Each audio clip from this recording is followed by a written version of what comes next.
The Great Hall of the Galactic Council buzzed with fear and anger. Hundreds of alien delegates from across the galaxy stood in their special seats, their voices mixing into a loud roar of panic. The massive screens around the circular room showed the same terrible sight over and over again. A huge fleet of unknown ships was moving toward the outer worlds, destroying everything in their path. Admiral Kexnash of the Alterian Federation slammed his four-armed fist on his speaking platform. His blue skin had turned dark with worry. "These invaders came from beyond our galaxy," he announced to the crowd. "They have already wiped out 3 star systems. Our weapons barely scratched their ships." The room filled with frightened whispers and angry shouts. Many species had never seen such destruction before. The peaceful worlds of the Outer Rim were home to billions of beings who had no way to defend themselves. From the highest platform in the room, Grand Admiral Vextar of the Zephyrian Empire stood up slowly. His tall, thin body cast a long shadow over the other delegates. The Zephyrians were known throughout the galaxy as the greatest warriors and builders of the most advanced warships. When Vextar spoke, everyone listened.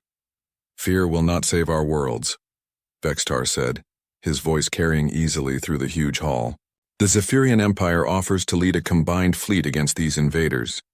Our quantum shield technology and plasma cannons are the most advanced in the galaxy.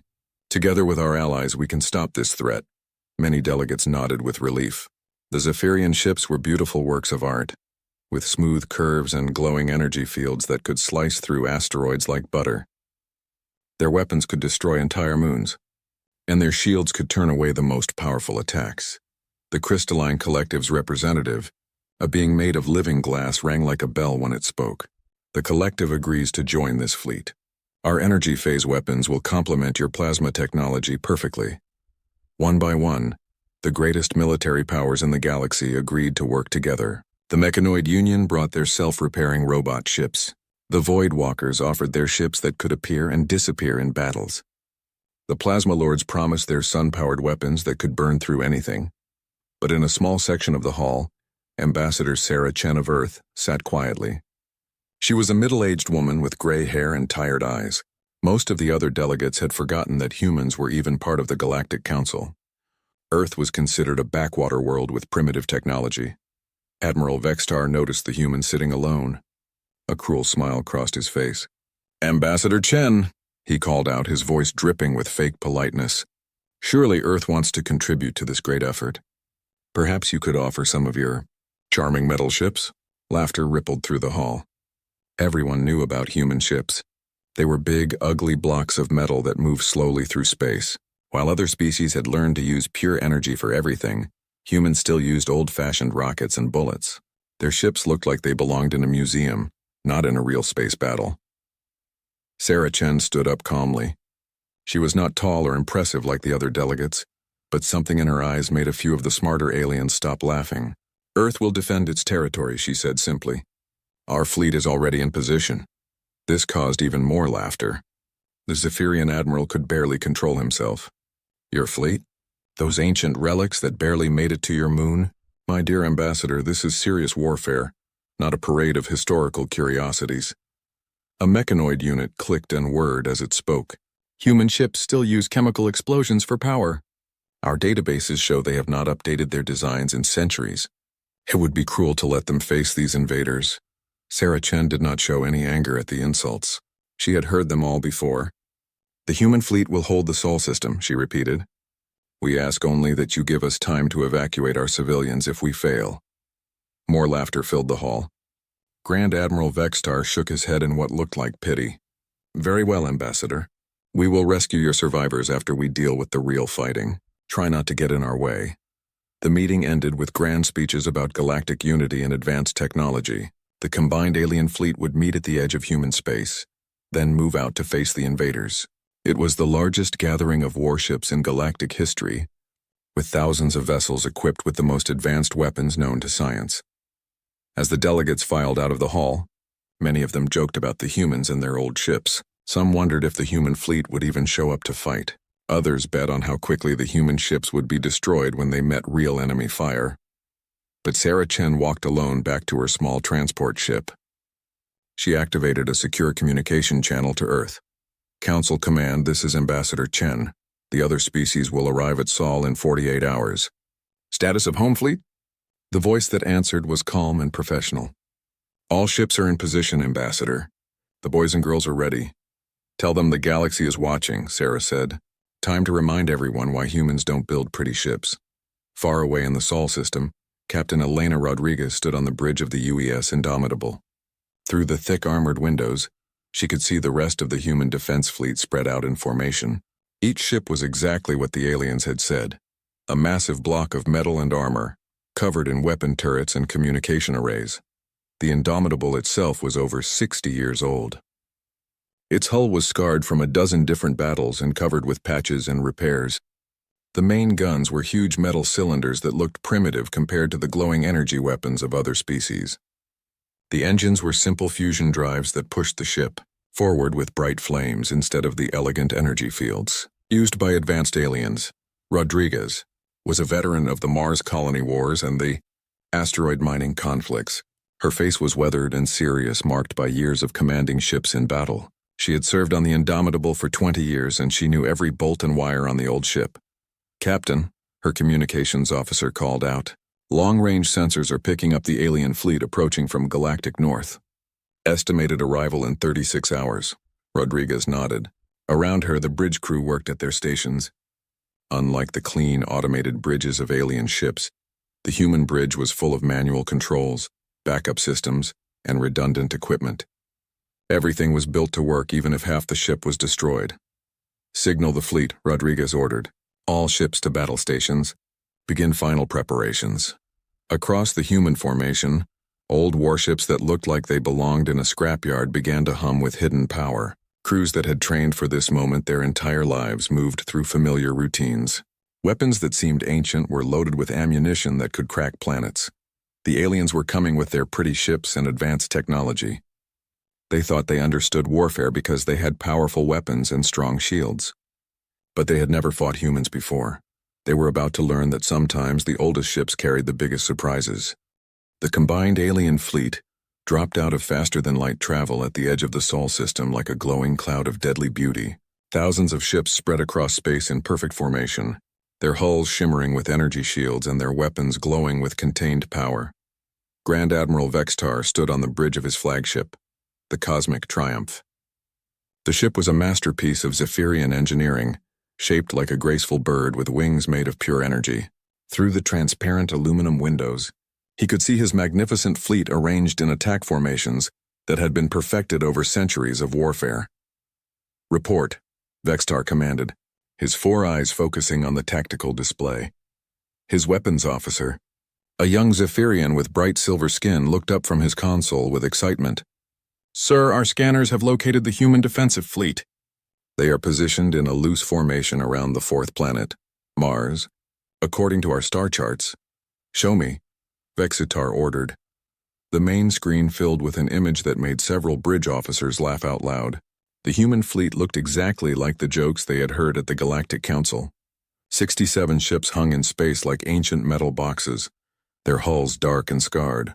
Compared to the elegant curves and glowing energy fields of the alien vessels, they looked like chunks of old metal that someone had forgotten to throw away.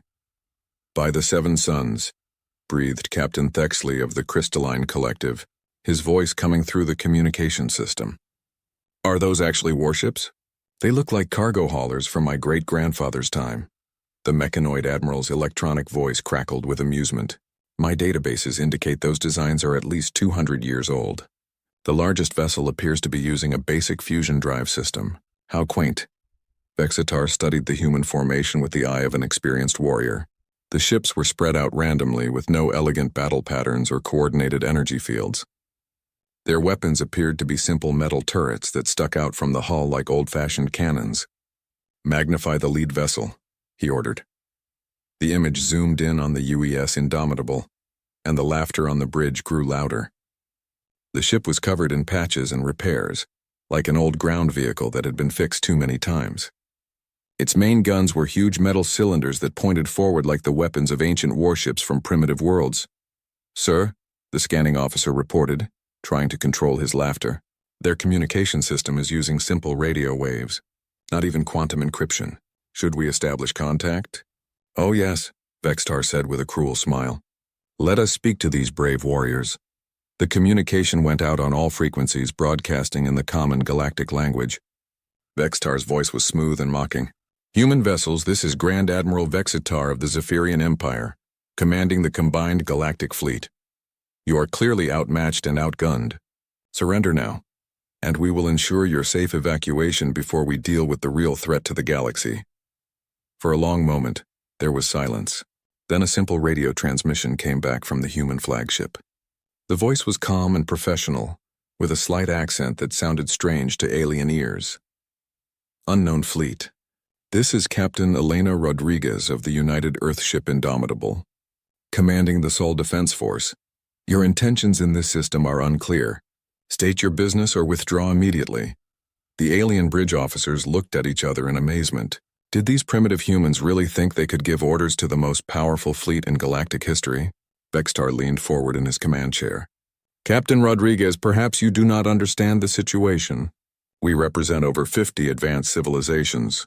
Our ships carry weapons that can destroy planets. Your ancient vessels pose no threat to us whatsoever. This is your final chance to surrender with dignity. Another pause, then Rodriguez's voice came back, even calmer than before. Negative.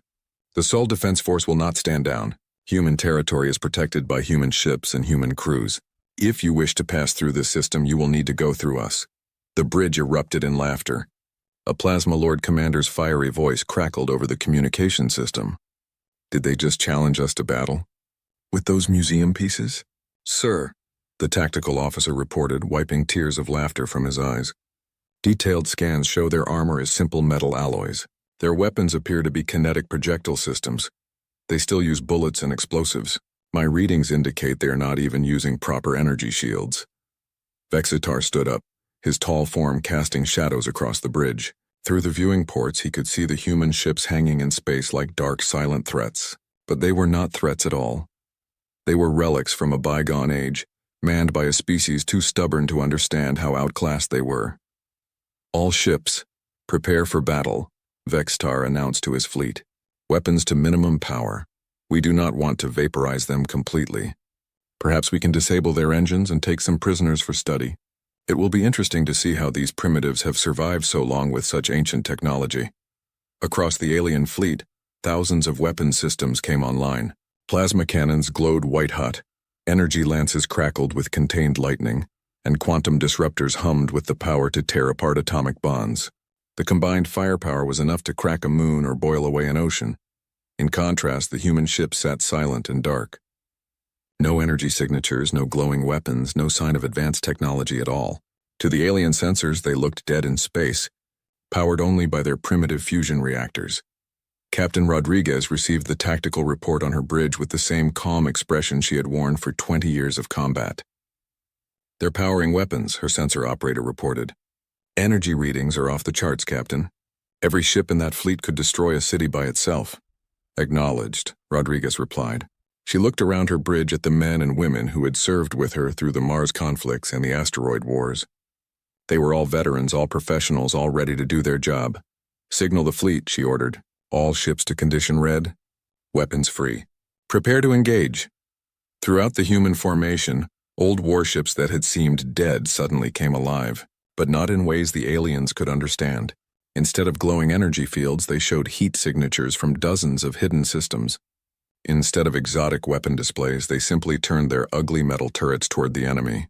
The aliens had made their first mistake. They thought they understood what they were looking at. They saw old ships with old weapons and assumed they were fighting an old enemy. They were about to discover that there is a difference between old and obsolete, between primitive and ineffective. The human fleet had been built for one purpose, refined through centuries of warfare, and crewed by people who had learned that in space combat. It did not matter how pretty your ship looked. It only mattered if your ship could kill the enemy and survive to fight again. All ships, stand by for engagement, Rodriguez announced calmly. Remember, these aliens have never fought humans before. Let's show them what they missed in those fancy academies of theirs. The alien fleet began to move forward, confident in their technological superiority.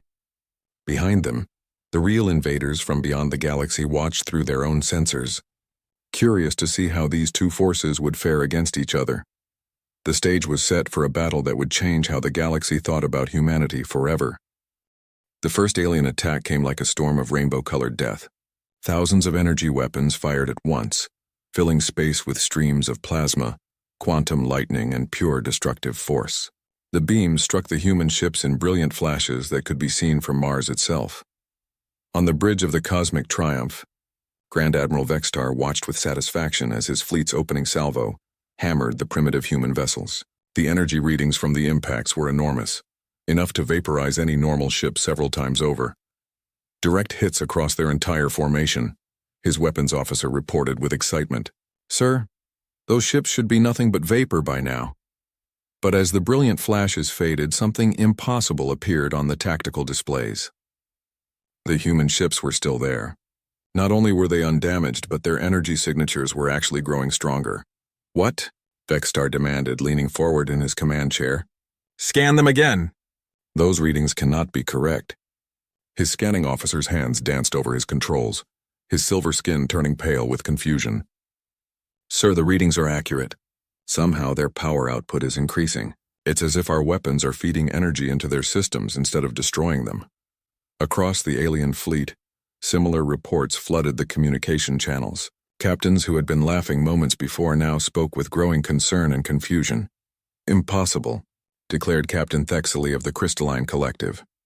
"Nothing can absorb that much plasma energy and survive. Their ships should be molten metal by now." But the human ships hung in space, dark and seemingly unchanged. Only the subtle energy readings told the true story of what had just happened.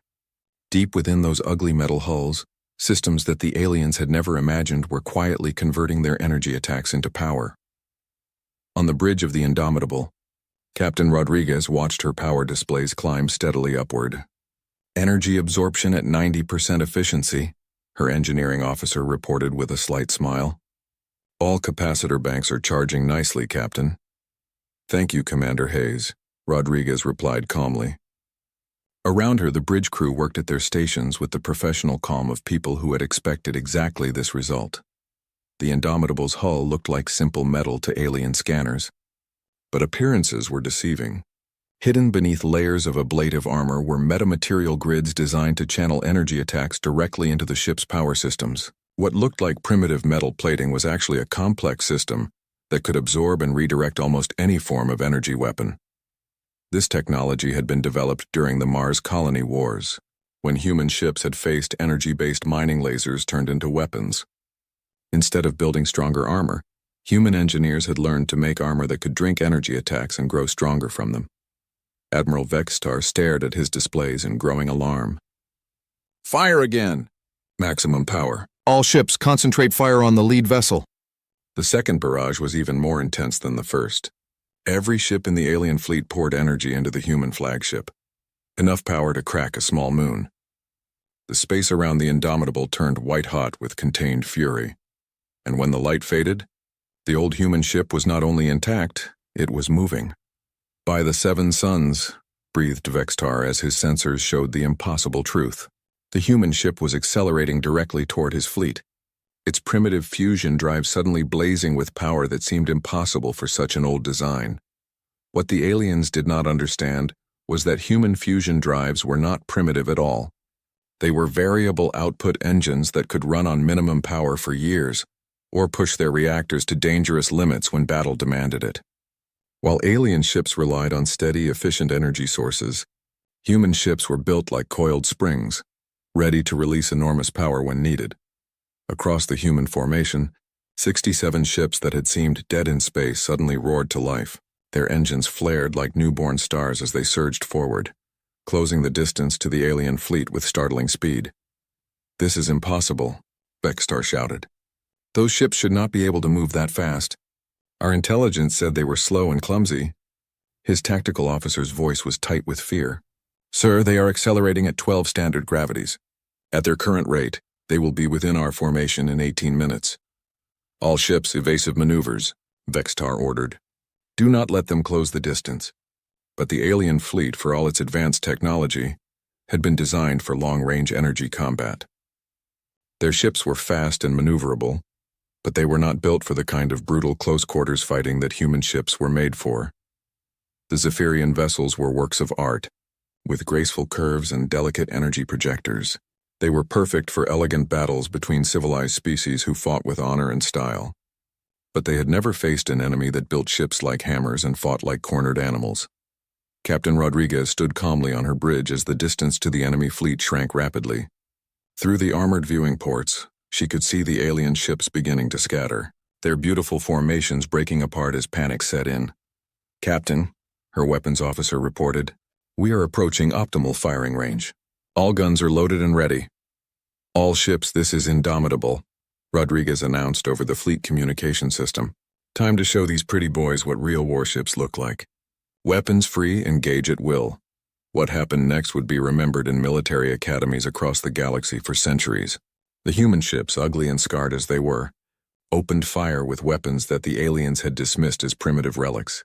But there was nothing primitive about a railgun that could accelerate a tungsten rod to 15% of light speed.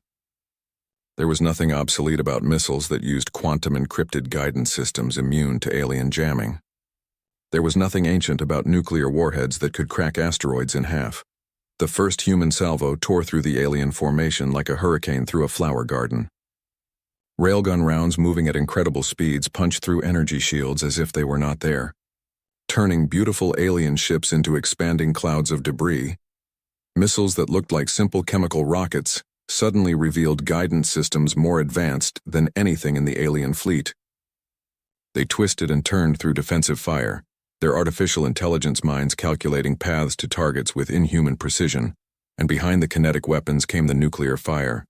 Warheads that had been designed to destroy asteroid mining facilities released their fury among the alien ships, turning the elegant vessels into brief, bright stars. "Shields are useless," screamed a mechanoid captain over the communication system. "The projectiles are moving too fast. They punch right through our energy barriers. My ship is hit," reported a Plasma Lord commander. "Hull breach on all decks. We are losing atmosphere." Vextar watched in horror as his beautiful fleet was torn apart by weapons he had thought were museum pieces.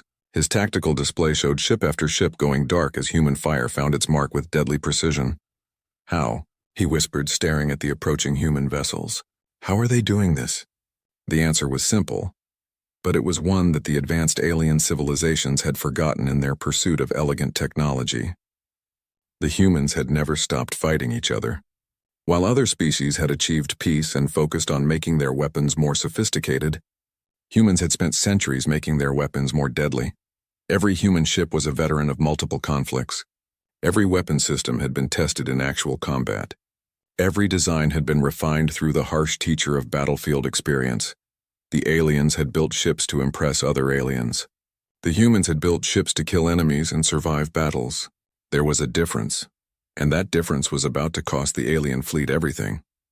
As the human ships closed to point-blank range, their battered hulls scarred but intact, Admiral Vextar finally understood the mistake his fleet had made. They had not been fighting primitives at all. They had been fighting specialists. The human fleet crashed into the alien formation like an avalanche of metal and fury. At close range, the true nature of human warfare revealed itself in all its terrifying efficiency. Captain Elena Rodriguez stood on the bridge of the Indomitable as her ship's main guns rotated toward the alien flagship. The massive weapons systems, which had looked primitive and clumsy to alien eyes, now showed their true purpose. Each gun barrel was longer than most alien ships, designed to accelerate projectiles to speeds that could crack planets. "Target the large Zephyrian vessel," Rodriguez ordered calmly. "Main guns, fire for effect." The Indomitable shook as its primary weapons unleashed their fury. Twin streams of tungsten rods, each one accelerated to 15% of light speed, streaked across space toward Vextar's flagship. The projectiles moved so fast that they appeared as brief lines of light against the darkness. Grand Admiral Vextar had less than a second to register the incoming fire before it struck. The tungsten rods hit his ship's energy shields and passed through them as if they did not exist. The projectiles punched through the graceful hull of the Cosmic Triumph like bullets through paper, creating perfectly round holes that immediately began venting atmosphere and energy. "Hull breaches on decks 4 through 12, his damage control officer shouted over the sound of alarms. "Sir, our shields cannot stop solid projectiles moving at those speeds." All around the alien fleet, the same scene was playing out. Ships that had been built to fight energy-based battles found themselves helpless against kinetic weapons that simply ignored their defenses. Energy shields that could turn away the most powerful plasma beams were useless against chunks of metal, moving at incredible velocities. The human ships moved through the alien formation, like predators among prey. Their ugly, scarred hulls absorbed energy weapon hits and converted the power to their own systems, while their primitive-looking guns tore through alien defenses with contemptuous ease. UES Thermopylae, a heavy cruiser that had fought in the asteroid wars, engaged 3 mechanoid vessels at once. The robot ships tried to surround the human vessel, their sleek forms dancing through space as they poured energy fire into the old cruiser's hull. But the Thermopylae had been built for exactly this kind of fight. Its captain, Commander Sarah Park, had learned her trade in the brutal close-quarters battles of the mining conflicts. She knew that in real combat, there was no substitute for thick armor, powerful guns, and the will to use them. "Rotate ship, bring all guns to bear," Park ordered. "Show these machines how humans fight." The Thermopylae spun on its axis, bringing dozens of weapon turrets into firing position. What the aliens had mistaken for simple chemical guns were actually a mix of railguns, missile launchers, and point defense systems that had been refined through decades of human versus human warfare. The broadside that erupted from the human cruiser was like nothing the mechanoid vessels had ever faced. Railgun rounds shredded their robotic hulls while guided missiles curved around their defensive fire to strike from unexpected angles. Nuclear-tipped torpedoes detonated among their formation, turning the elegant robot ships into glowing clouds of vaporized metal. "Impossible," transmitted the surviving mechanoid commander. "Our armor is composed of self-repairing smart materials. These weapons should not be able to damage us." But human weapons had been designed to fight human armor, which was often just as advanced as anything the aliens possessed. Nuclear-tipped penetrator rounds did not care about self-repairing materials when they could vaporize entire sections of hull in microseconds. Across the battlefield, similar scenes played out as human ships demonstrated the brutal effectiveness of their combat systems. The UES Marathon engaged a squadron of crystalline collective vessels, its missile batteries filling space with hundreds of guided warheads that twisted and turned through defensive fire like living things. The crystalline ships, beautiful constructs of living glass and energy, tried to use their phase shift technology to avoid the incoming missiles. But human guidance systems had been designed to track targets that could jump between dimensions, a technology developed during conflicts with rebel colonies that had access to experimental jump drives. The missiles followed their targets through multiple phase shifts, their quantum-encrypted brains calculating intercept courses that seemed impossible. When they finally struck, the crystalline hulls shattered like windows hit by hammers, sending rainbow fragments spinning through space. Captain Rodriguez watched the battle unfold around her flagship with the calm professionalism of someone who had seen it all before. To the aliens, this was a shocking display of primitive brutality. To her, it was Tuesday. "Captain," her communications officer reported, "Admiral Vextar is trying to contact us." "Put him through," Rodriguez replied, never taking her eyes off the tactical display where alien ships were dying by the dozens. Vextar's image appeared on the main screen, and Rodriguez could see the fear and confusion in his alien features. Behind him, his bridge was filled with smoke and the sound of damage control teams working frantically. "Captain Rodriguez," Vextar said, his voice strained with desperation, "this slaughter must stop. We came here to help defend the galaxy against invaders. We are not your enemies." Rodriguez looked at him with the same expression she might use to examine an insect. "You entered human space with weapons charged and made demands for our surrender. In my experience, Admiral, that makes you an enemy. But we are advanced civilizations," Vextar protested. "We have laws of warfare, codes of honor. This is butchery." "This is warfare," Rodriguez replied simply. "Your people have spent centuries making your ships prettier and your weapons more elegant. My people have spent centuries making our ships tougher and our weapons more lethal. The difference is showing." Around the Indomitable, the human fleet continued its methodical destruction of the alien formation, ships that had taken decades to build and represented. The pinnacle of their species' technology were being reduced to scrap metal in minutes. The UES Gettysburg cornered a Voidwalker, ship that was trying to escape by phasing into subspace. The human vessel's weapons officer had dealt with similar tricks during the rebellion of the outer colonies. and he knew exactly how to handle enemies that could disappear from normal space. Tachyon pulse full spread, he ordered. The Gettysburg fired a barrage of exotic particles that disrupted the subspace continuum itself, forcing the Voidwalker ship back into normal space directly in front of the human vessel's main guns. The resulting explosion lit up half the solar system.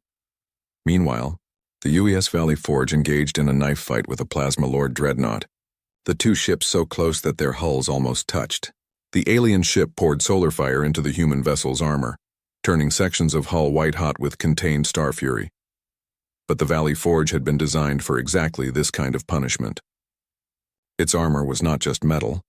It was layers of reactive materials, heat sinks, and emergency systems that could function even when most of the ship was on fire.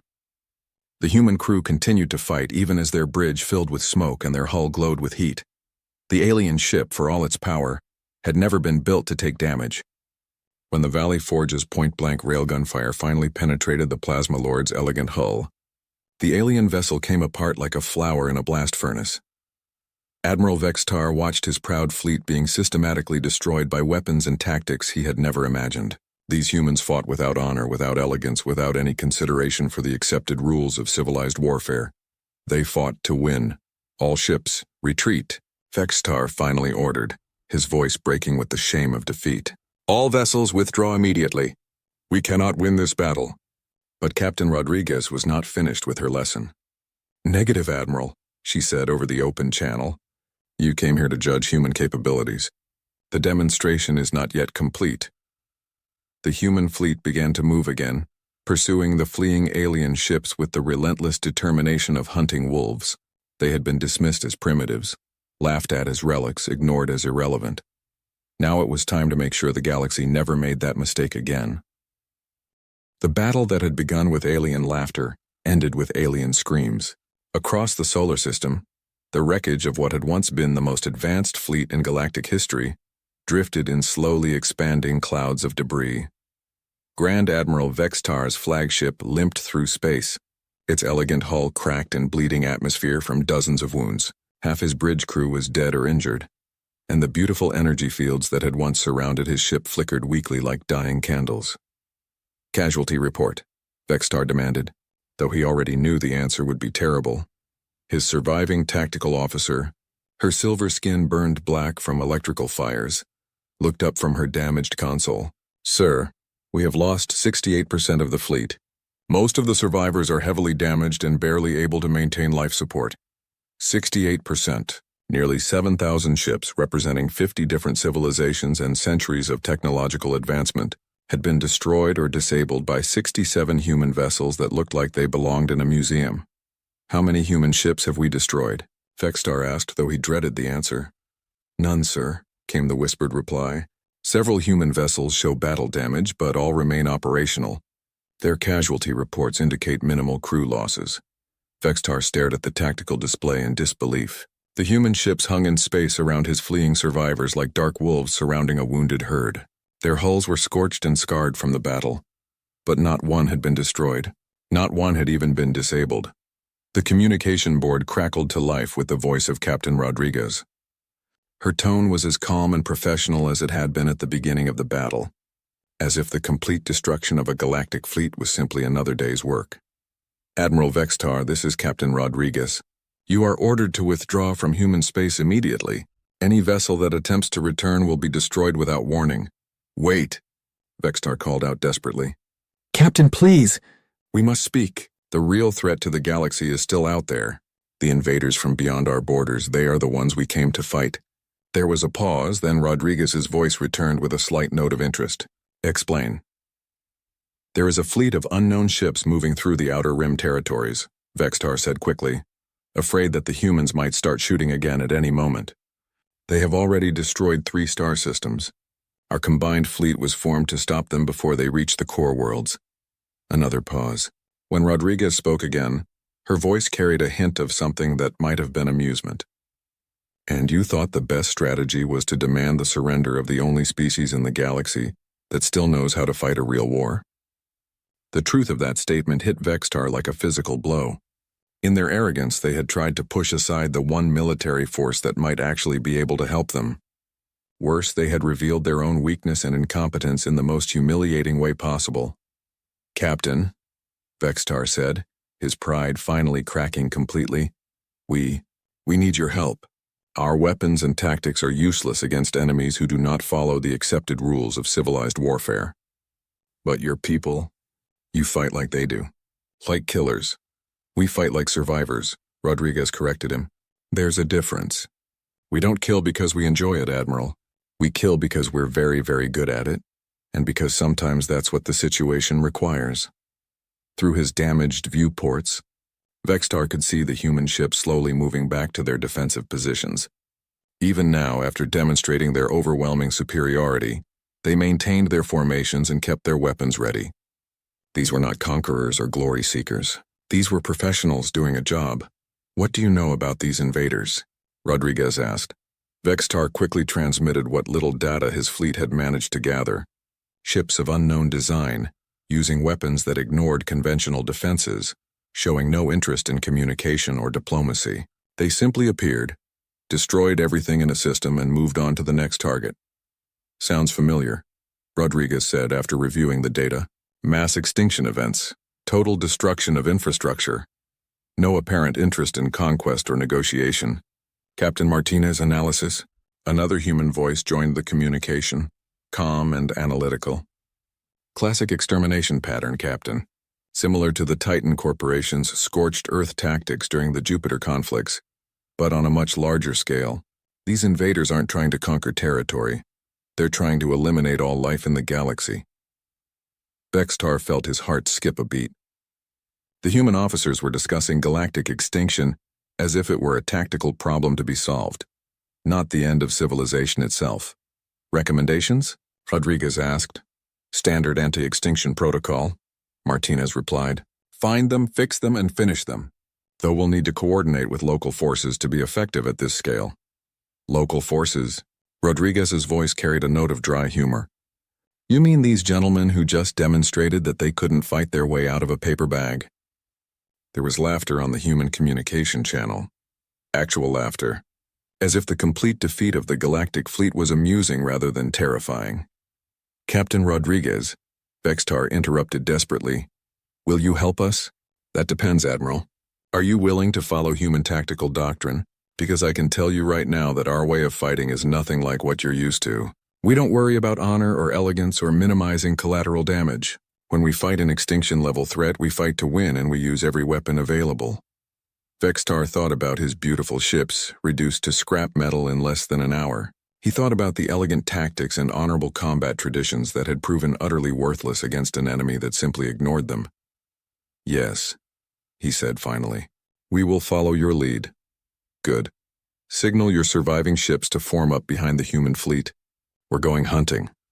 As word of the battle spread across the galaxy, the impact was immediate and profound. The species that had mocked humanity's primitive technology fell silent as the reports came in. The combined fleet of the most advanced civilizations in known space had been destroyed by weapons that still used bullets and explosives. On 100 different worlds, military analysts studied the battle recordings with growing amazement and horror. The humans had not just won, they had won so completely that it redefined what galactic warfare looked like. "Ambassador Sarah," Chen received the reports, in her quarters aboard the transport ship, carrying her back to Earth. She read through the casualty lists and damage assessments with the same calm expression she had worn at the Galactic Council. Her aide, a young diplomat named Jackson, looked up from his datapad with wide eyes.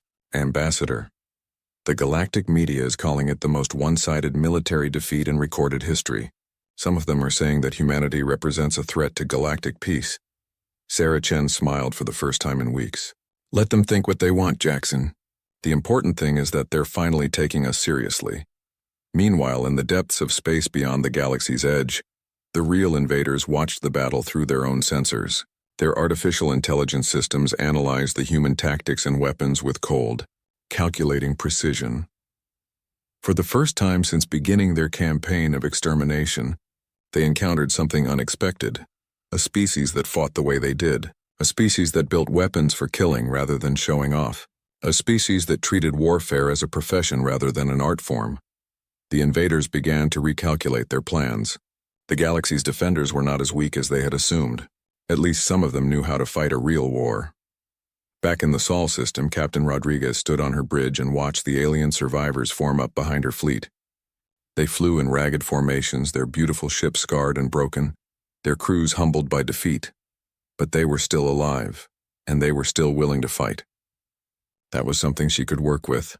"All ships, this is Rodriguez," she announced to the combined human and alien fleet. "Set course for the Outer Rim territories. Time to show these invaders what happens when they threaten our galaxy." The human ships turned toward deep space, their ugly hulls scarred but intact, their crews ready for whatever came next.